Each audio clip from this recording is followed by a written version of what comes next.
Yeah, so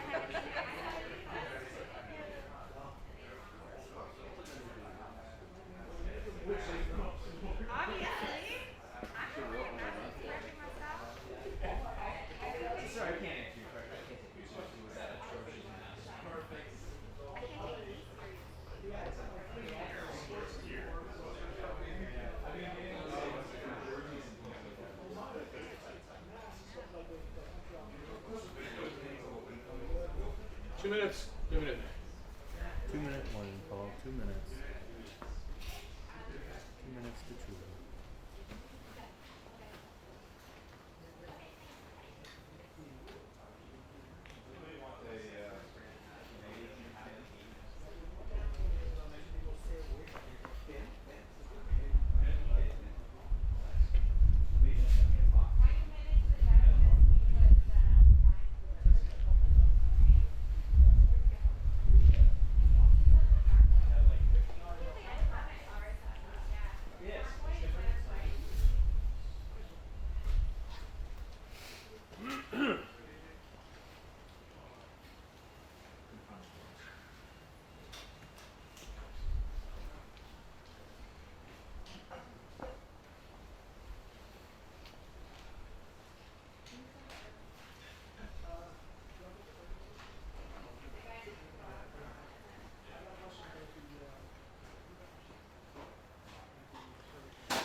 Okay, 30 seconds, 30 seconds.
Bonjour tout le monde. Earlier today, we received the job report for April. These numbers tell us what we already knew, that right now, Canadians are hurting because of this pandemic. Everyone has their own story, but it all boils down to a very difficult time for a lot of people. Canadians aren't alone in this, as the world faces COVID-19. But if you're out of work, you don't need to hear that other people are out of work too. You need to know that there's a plan to get you through this and get you back on the job. And that's exactly what this government is focused on. Aujourd'hui, on a reçu le rapport sur l'emploi pour le mois d'avril et les chiffres confirment ce qu'on sait depuis un bon moment. Vous êtes nombreux à souffrir à cause de cette pandémie. Et ce qui compte le plus pour vous, c'est de savoir qu'il y a un plan pour vous aider à passer à travers et retourner au travail le plus rapidement possible. Et c'est là-dessus que notre gouvernement se concentre. In the face of this unprecedented challenge, we've taken action. Maybe you're one of the more than 7 million people getting this CERB to help make ends meet. Or better yet, maybe thanks to the wage subsidy, your employer has been able to rehire you. That's what happened for people who work at Pursuit, a Banff tourism company. They're back on the job because of this program. We created the Canada Emergency Wage Subsidy to protect jobs wherever possible. Since it launched last week, employers have applied for subsidies for almost 2 million workers. And as provinces and territories start to gradually reopen over the coming months, and the CERB becomes less and less needed, this subsidy will play an even greater role. That's why I can announce today that we will be extending the Canada Emergency Wage Subsidy beyond June to help kickstart our economic reopening and boost jobs. We'll have more details next week, but to businesses hit by COVID-19, know this: the wage subsidy will continue to be there for you to help you keep your employees on the payroll. So fill out the application at canada.ca if you haven't already done so. And if you had to let people go, try to bring them back. It's those workers who will drive our economy's short and long-term recovery. On other support, the Canada Emergency Business Account has been accessed by well over 500,000 businesses to give them much-needed loans. Between the CEBA and the wage subsidy, we're helping employers across the country keep Canadians on the job. Now, even though we're reaching millions of Canadians, we need to reach even more. We're working around the clock to update and adjust so that help gets to as many workers, small businesses, families, and young people as possible.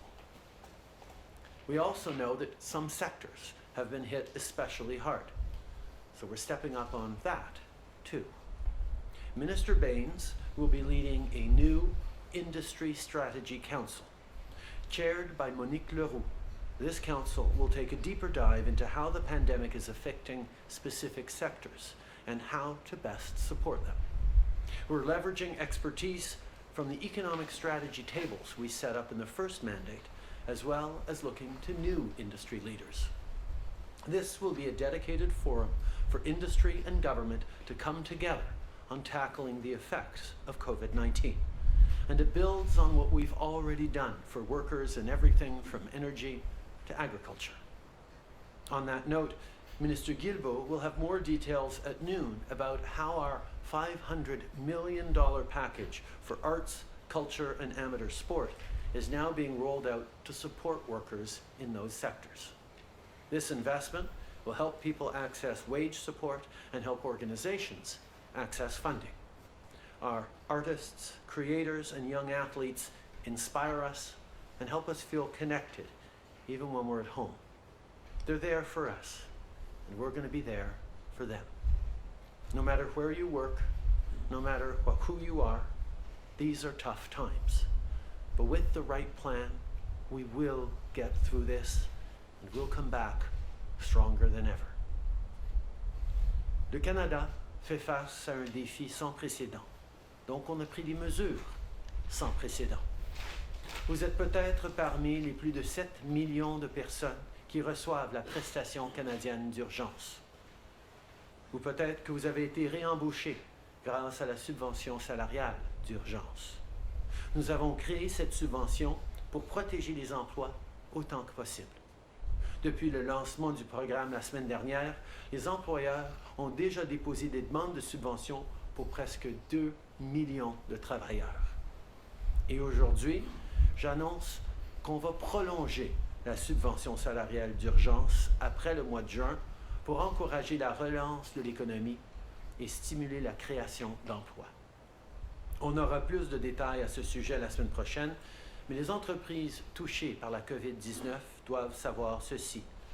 La subvention salariale va être là pour vous et vos travailleurs. Je vous invite à faire une demande sur le site de canada.ca si ce n'est pas déjà fait. Et si vous avez dû faire des mises à pied, essayez de réembaucher vos employés si possible. Ce sont ces travailleurs qui vont nous aider à relancer l'économie à court et à long terme. Les Canadiens veulent travailler, donc on va les aider à retourner au travail. Grâce à cette subvention et à d'autres mesures comme le compte d'urgence pour les entreprises, on aide les employeurs à garder leurs employés. Aujourd'hui, on a aussi des nouvelles pour le secteur de la culture. Le ministre Guilbeault va donner plus de détails là-dessus, mais en gros, on est en train de soutenir les artistes, les entreprises culturelles, les musiciens, les jeunes athlètes et leurs entraîneurs. Pour mieux comprendre les conséquences de la pandémie sur les différents secteurs de l'économie, on met sur pied le Conseil sur la stratégie industrielle, qui sera dirigé par le ministre Baines.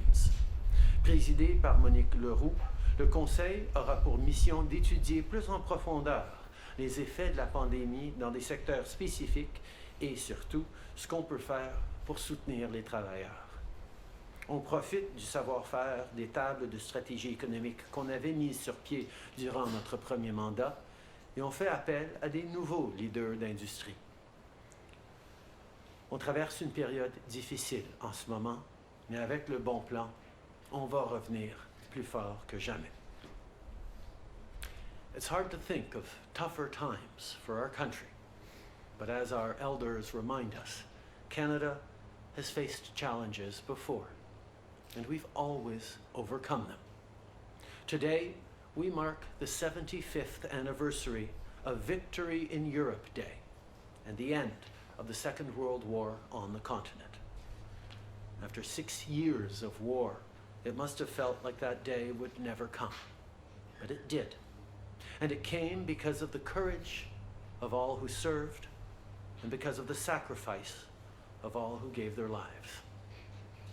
It has been 75 years since our grandparents and great-grandparents stood up to do their part.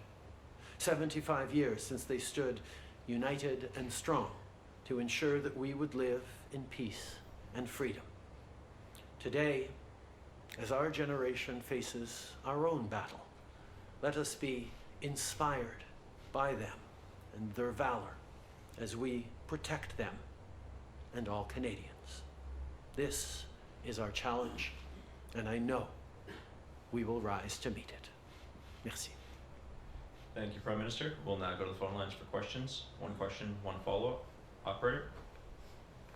Thank you. Merci. First question is from Jamie Tashagumskum from APTN. Line open. Thank you, Mr. Prime Minister.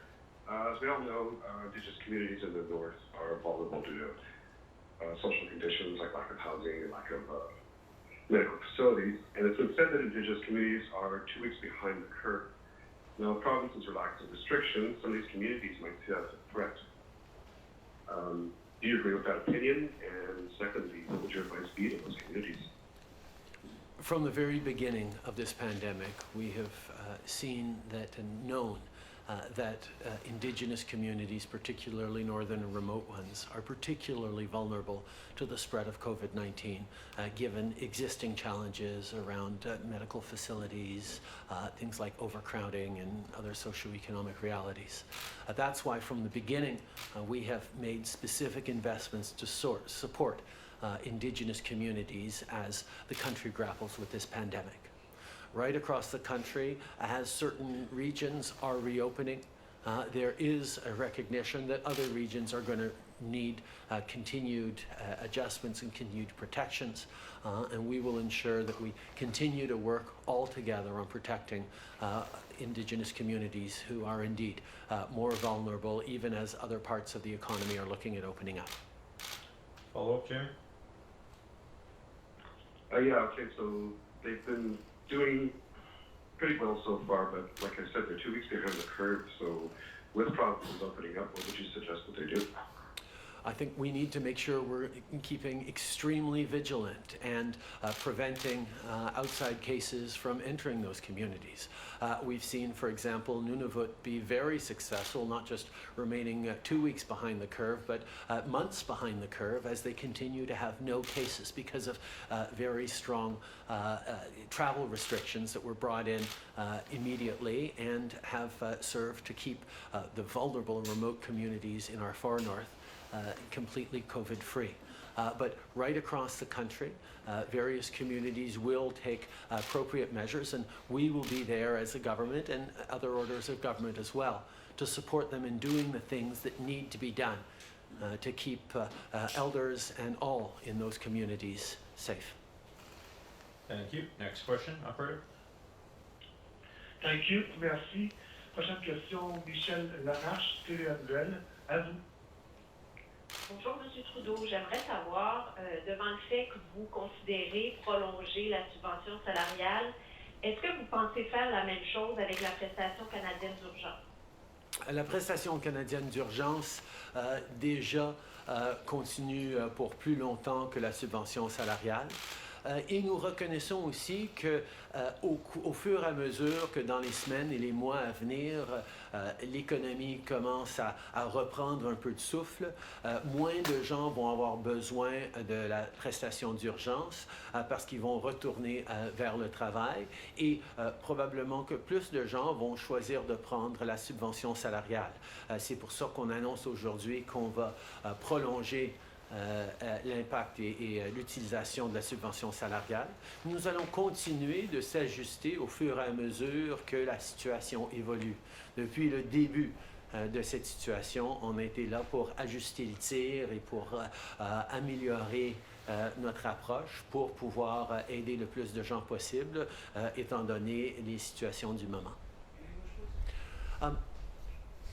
From the beginning, we recognized that we needed to constantly adjust and improve the delivery of these unprecedented mechanisms to support Canadians who are suffering through this particular crisis. That's why we recognize that there are many different things we need to do as the economy starts to reopen. The Canada Emergency Response Benefit had always been planned to last longer or had a timeline that was already longer than the wage subsidy. But we recognize that as the economy starts to reopen, people will be getting back to work, leaving the emergency response benefit and perhaps going on to the wage subsidy as employers bring people back on and get them back to work as our economy picks up over the coming weeks and months. That's why we will constantly be adjusting to make sure that Canadians are getting the support they need as we look to carefully and gradually restarting our economy. Une suivi, Michel?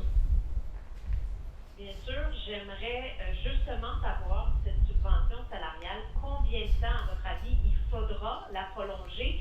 Et est-ce que devant la réouverture de l'économie, il y a des craintes de votre part? Sentez-vous qu'on pourrait rater cette relance parce qu'on se déconfine trop rapidement au moment où on se parle?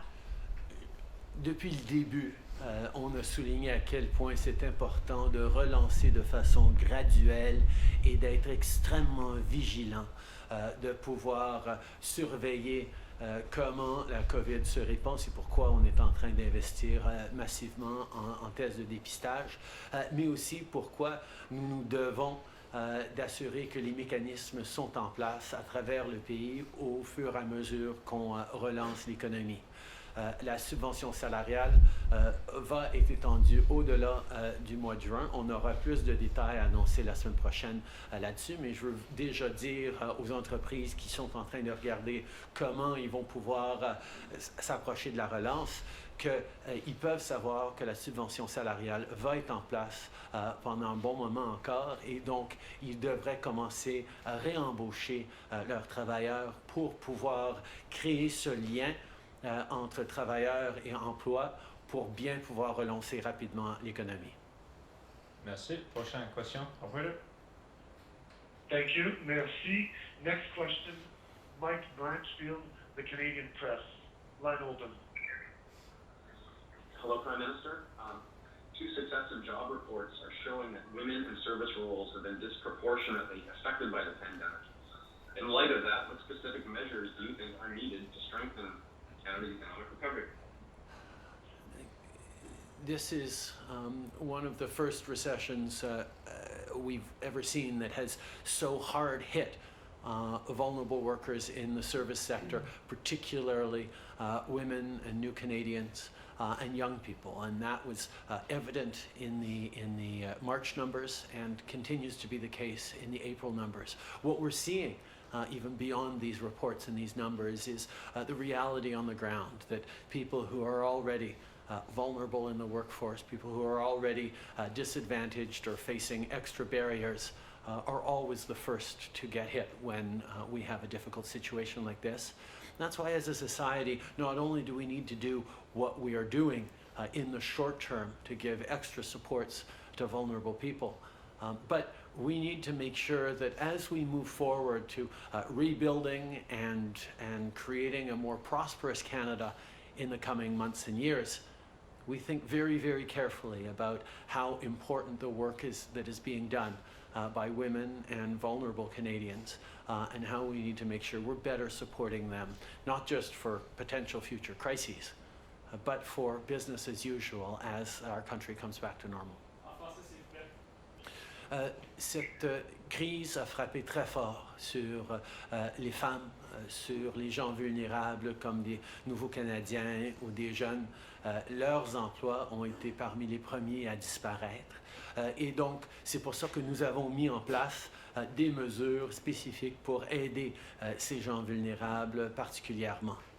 Mais au-delà de cette crise, nous devons réfléchir à comment, quand on rebâtit l'économie, on va s'assurer que les gens les plus vulnérables soient moins vulnérables dans une économie qui a repris.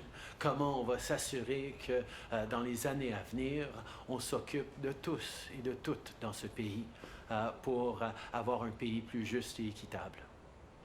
Follow-up, Mike? Yeah, I guess, Prime Minister, I mean, given that reality on the ground that you're talking about, and that these vulnerable people are, as you say, the first to get hit, how do you ensure that government stimulus money helps those people first and does not go instead to the bottom line for big corporations? Well, we are not yet talking about stimulus. We are still very much in the support and emergency phase right now. And that's why from the beginning, the measures we put forward have been entirely focused on Canadians. With the Canada Emergency Response Benefit, that's over 7 million people across this country who have benefited from that. With the wage subsidy that goes to workers, employers don't keep a penny of that. They pass it through to their workers so that workers have that continued link with their job and get a paycheck that will ensure that as the economy reopens, they will be able to come back to work quickly and smoothly. Our focus every step of the way, even on supporting small businesses, has been ensuring that people are able to keep jobs going for Canadians from coast to coast to coast. We will, over the coming days, start looking at specific sectoral supports for various industries that have been hit particularly hard by COVID-19. But even then, our focus will be on the workers, on the supply chains that involve many, many small businesses across this country for many of these industries, and not on the corporate well-being of an industry or of a sector, but indeed staying focused on helping Canadians, because it is Canadians who are at the heart of our economic success, at the heart of our success as a country, and as a government, we will always stay focused on them. Thank you. We'll take one more question on the phone. Operator? Thank you. Merci. Prochaine question, Marie Vastel, Le Devoir, à vous. Oui, bonjour, M. Trudeau. J'aimerais revenir sur la prestation canadienne d'urgence. On voit que les écoles, les garderies commencent à reprendre petit à petit, mais il y a une grosse interrogation à savoir si les enseignants ou les monitrices de garderie qui ne se sentent pas en sécurité de reprendre le travail pourront refuser de retourner au bureau et se prévaloir de la PCU. Au Québec, par contre, le gouvernement juge que c'est un environnement de travail sécuritaire. Donc, j'aimerais savoir, est-ce qu'une perception personnelle que notre endroit de travail n'est pas sécuritaire serait suffisante pour refuser d'aller travailler et toucher la PCU? D'abord, en aucun cas, en moment de crise ou en moment normal, aucun Canadien ne devrait travailler en situation d'inquiétude pour leur santé et de leur sécurité. On a des normes très précises et très importantes au pays pour s'assurer qu'en temps normal, les travailleurs font leur travail en toute sécurité. Pendant cette pandémie, ces inquiétudes sont encore plus élevées et donc c'est pour ça que dans les principes que nous avions mis de l'avant avec les provinces et territoires, cet élément de sécurité au travail est primordial pour toute relance économique. Et on s'attend à ce que les conditions de travail dans lesquelles les gens vont se retrouver, même dans les secteurs de travail essentiels, vont être assez sécuritaires pour que les gens se sentent en confiance pour pouvoir retourner au travail. Okay. I think one of the things that is fundamental in Canada is that no one, whether in crisis times or in regular times, should be working in a job in conditions that are unsafe or put them at risk. That is a fundamental principle of Canada that we will always ensure to uphold. In this particular situation, there are heightened concerns about health for a large number of people, or for everyone, but particularly and even in essential work sectors. We need to make sure that we are putting in place all the necessary measures so that people can feel confident about their own safety, about having minimized the risks as they get back to work. That's why we put that as one of the fundamental principles that needs to be in place before any sector talks about reopening the economy. That was part of the principles agreed to by the provinces and the federal government on relaunching our economy. Mary? Merci. Cela dit, vous parlez des conditions qui doivent être respectées, que ce lieu de travail-là soit sécuritaire, mais qui détermine si le lieu de travail est sécuritaire ou pas? Je vous repose ma question. Est-ce qu'une personne peut elle-même déterminer dans sa perception personnelle qu'elle ne se sent pas en sécurité d'aller travailler dans une garderie? Ou est-ce que le gouvernement va décider de la légitimité d'une demande de PCU? Je pense que, comme toute situation, ça va se jouer selon les différents cas. Le gouvernement va certainement avoir des choses à dire par rapport aux besoins de différents secteurs ou différentes industries. Mais on sait aussi que dans certains cas, si c'est le cas d'une personne qui s'occupe d'un aîné chez eux et qui sont particulièrement vulnérables ou qui ont une condition médicale préexistante, les niveaux de protection dont ils auraient besoin peuvent varier. Et je pense qu'on va tous devoir travailler de façon extrêmement attentive et raisonnable pour assurer que les mesures sont en place pour protéger les gens. Bonjour M. Trudeau, Mathieu Goyer de Radio-Canada. Il y aura éventuellement une relance de l'économie canadienne. Est-ce que dans cette relance, il y aura des secteurs de l'économie que vous allez privilégier? Est-ce que la pandémie ne doit pas servir également de levier pour transformer l'économie canadienne? Je pense que la priorité, c'est de reprendre l'activité économique pour les Canadiens, pour les travailleurs, dans bien des secteurs et à travers l'économie. Mais en même temps, c'est sûr qu'on va devoir avoir des réflexions sur comment cette relance peut être faite de façon sécuritaire, compte tenu de la réalité continue de la COVID-19, mais il y a aussi d'autres réflexions. Je pense qu'on a tous appris qu'il y a et des défis et des avantages du travail à la maison, du télétravail par exemple, et là il y aura un besoin d'investir plus dans le numérique et de faire un virage encore plus rapide que ce qui se faisait avant. On va vouloir certainement continuer la lutte contre les changements climatiques et je pense qu'une relance va nous donner une occasion d'en faire plus dans bien des secteurs. Je pense que c'est important de réfléchir à de quoi pourrait avoir l'air le Canada dans 1 an, dans 2 ans, dans 10 ans et de travailler vers ça. Mais en même temps, ce qu'on veut, c'est de pouvoir recommencer à créer de la prospérité pour tous les Canadiens. On l'a vu dans les chiffres ce matin, les jeunes sont particulièrement touchés par les pertes d'emploi. Comptez-vous prolonger l'aide d'urgence pour les étudiants également?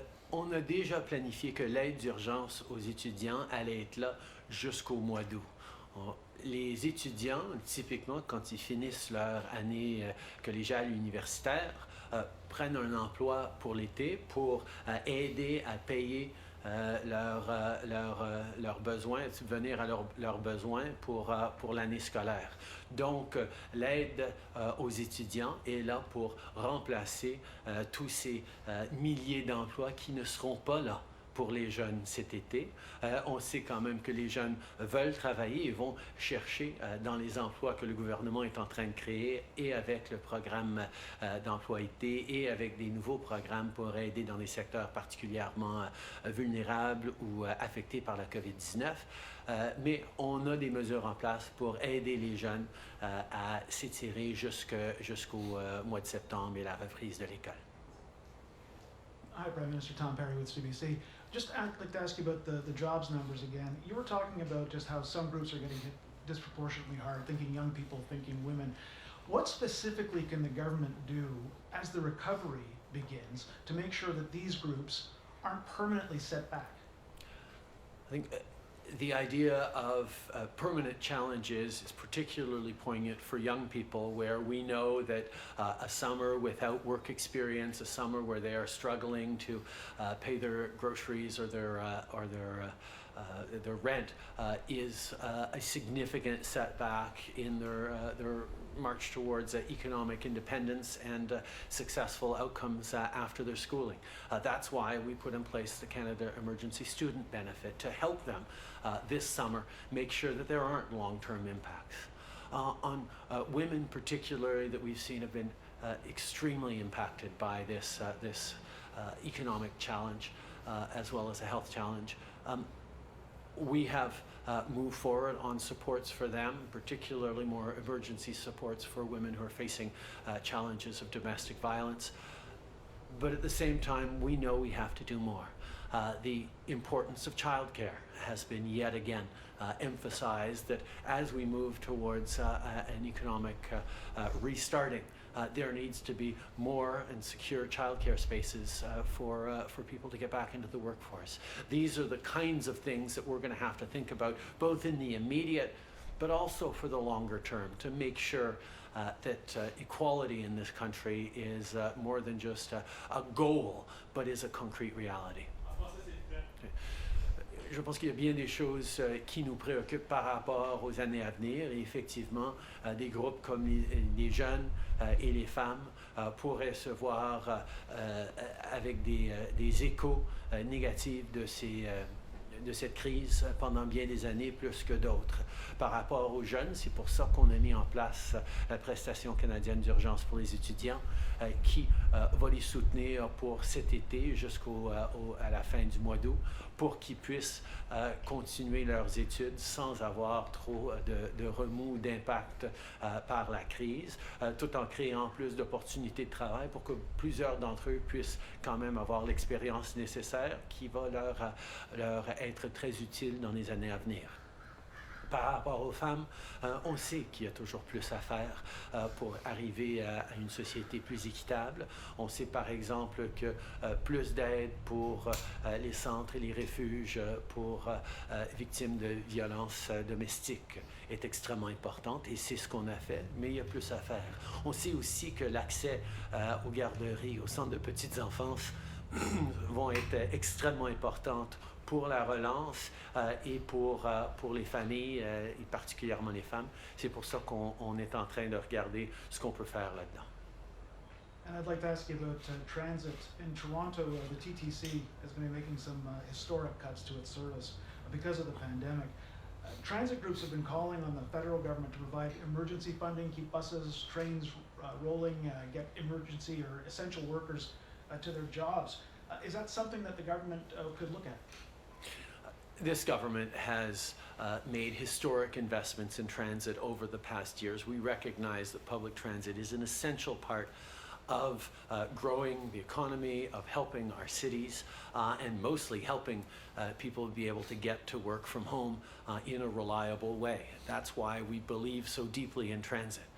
Operation of transit is more of a municipal and provincial responsibility, and we hope to see the provinces stepping up and supporting this essential element of the economic relaunch. People are going to need to be able to get to and from work as we want to get the economy going again.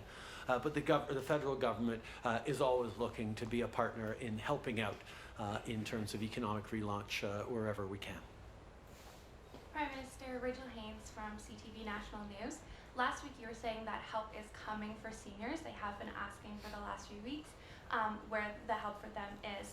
You're talking about the Canada Emergency Response Benefit, which gives $2,000 to people who you say need it most, but seniors are still vulnerable and they still need to pay their rent and their groceries, and they're saying that the government programs that they receive still don't add up to $2,000. So why do some people deserve $2,000 from the government and other people don't?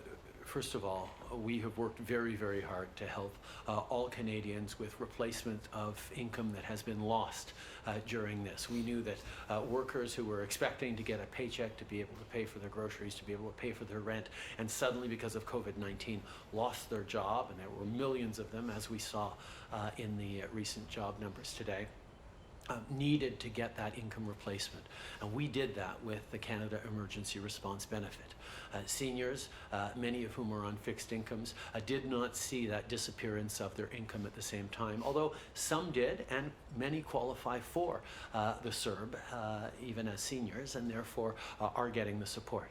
At the same time, however, we recognize that there are additional costs and additional vulnerabilities that seniors have been facing, and that's why we have made investments, whether it's through increasing the GST supplement that hits many, many vulnerable seniors, whether it's through new programs that are supporting seniors in vulnerable situations. And like I said, we'll have more to say very soon on how we continue to support the seniors who built us this extraordinary country and to whom we owe so much thanks. Notre priorité dès le début a été de remplacer le revenu de ceux qui avaient tout à coup perdu leur job à cause de la COVID-19. C'était des gens qui s'attendaient à des chèques de paye pour pouvoir payer leur épicerie, payer leur loyer. Et nous avions avancé avec des mesures rapidement avec la prestation pour les aider. Et on voit plus de 7 millions de Canadiens qui reçoivent cette prestation de façon urgente et essentielle. En même temps, il y a d'autres groupes comme les aînés où il y en a plusieurs qui qualifient aussi pour cette prestation d'urgence parce qu'ils avaient un revenu de travail, qui, même s'ils n'ont pas perdu de leur